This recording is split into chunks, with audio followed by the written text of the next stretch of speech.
Hello everyone, কেমন আছেন সবাই?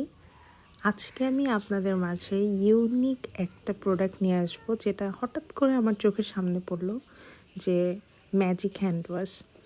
তো যাই হোক, দেরি না করে এক্সপেরিমেন্ট করার জন্য নিয়ে আসলাম ম্যাজিক হ্যান্ড ওয়াশ।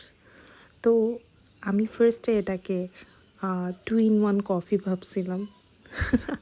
তো যাই হোক, এই পাউডারটা একটা মগের ভিতরে রাখতে হবে।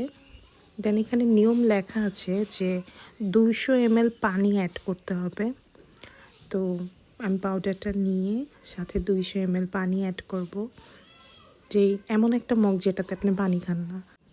তো এরপরে আমি আমার মেহেদি বানানোর জন্য যে অয়েল মেজারমেন্টটা করি, তো আমি সেই স্কেলটা নিয়ে বসে পড়ি যে আমার 200 ml পানি হিসাব করে করে দিতে হবে।